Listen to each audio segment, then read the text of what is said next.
Hey, Dean Harris here, your teacher for SNHU 107. Just thought I would create a little video here to both show you a little bit of where I live as well as share some tips for being a success in this class. So I live in Bend, Oregon, which is about in the center of Oregon at about 4,000 feet of elevation. There's a little bit of snow down there now. I'm actually at a ski park up here. I just finished a little bit of cross-country skiing, so it's about 5,400 feet elevation. And I'll show you some other sites in Bend as well too. So tips to be a success. So number one is time management. Quite a bit of the curriculum for this module as well as the entire class is about time management, and that is going to be the toughest nut you need to crack to be a success for this class. Many of you, I'm sure, are super busy people already. You work part-time, maybe even full-time. You've got a family, you've got leisure activities to keep you sane, and now you're adding this class. So the question is whether you can find 36 hours every week to complete the requirements for this class. So the reality is about half of the people taking this class are going to fail the class, right? But they're not going to fail the class because they don't have the skill set. I feel super confident in saying that every single one of you can complete this class and pass it. The people who don't pass it are the ones that don't solve the riddle of time management. So if you can find those 36 hours every week to finish the requirements for this class, you can pass it. Right.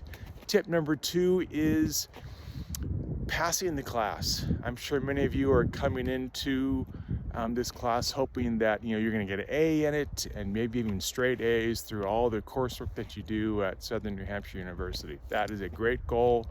All power to you. But just want to remind you that C is passing.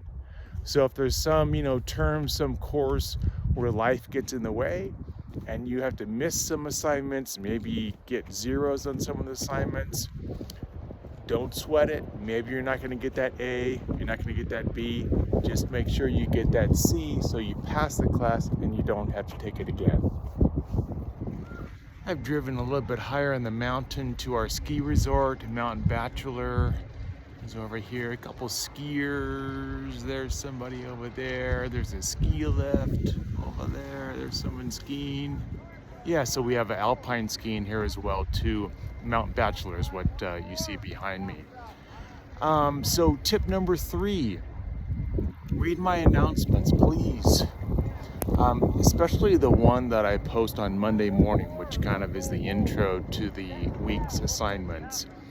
There is, information in there, but I also provide a wide variety of tips and recommendations as well too. So you will do yourself a lot of good by reading those announcements. Second one is read the assignment instructions. I know that seems pretty basic, but again, if you do just a quick review of the instructions, you might think you know what you need to do. Like, one of the activities you're going to do is you're going to write some goals, and I'm sure that you've probably written or thought about some goals in the past, but we need you to write some very specific kind of goals, some SMART goals.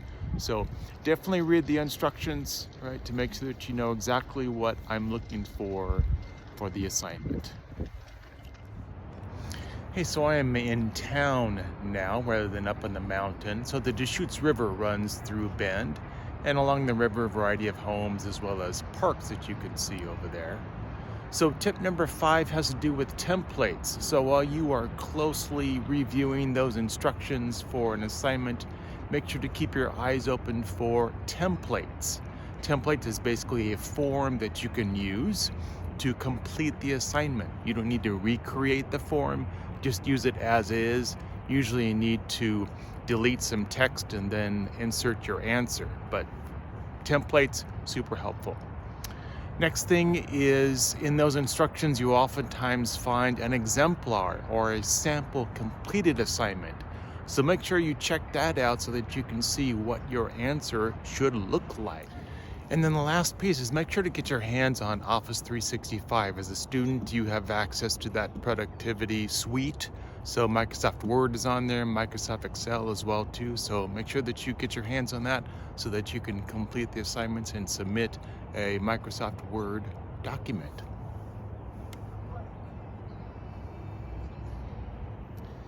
Hey, Dean here.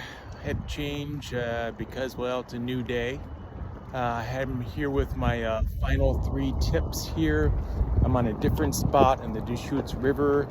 The river flows through the city, as I told you, but it also flows right alongside a big shopping area here, which is behind me.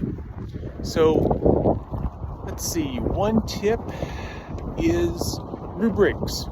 So you will certainly be interested in your final score on an assignment, but just want to let you know that for each of those assignments you're going to find a grading rubric, and that grading rubric is going to have a number of standards. So for example, for the discussion board standards, you're going to have one in timeliness for your initial post, and then for engagement, so for how your peer replies to individuals, and then mechanics as well too. So make sure that you look at the feedback for each of those grading rubrics. Typically, if there's something that you didn't do very well on, and so you didn't get full points for that standard, I'm going to provide some kind of a comment. So check out that comment so that you know how to improve things for next time. The next thing is the late policy. So the campus has a late policy that applies to pretty much all of the courses. There is no late policy that applies to the discussion board, so make sure that you complete all the discussion board posts on time, which is primarily by Sunday. The other assignments, though, written assignments, they're going to have a late policy, and it's basically a full week. So most of your assignments are going to be due on a Sunday, and if you get, super busy that week and you're not able to complete the assignment, then I encourage you to submit it late, because you can submit it until that next Sunday, and the penalty is only 10%. So if you do really well on an assignment, it's possible that you could earn the full 90% for that assignment. Last item is I am going to reply to some of your discussion posts, and just want to encourage you to reply to me. You can imagine that we are in a face-to-face classroom, and I ask you a question and you wouldn't ignore me, but I know that you would seek to answer my question. So just kind of make believe that we're in a classroom, I ask you a question, and reply back to me. Thank you. Hope these are helpful, and hope you make it to Bend someday. Have a good rest of your day.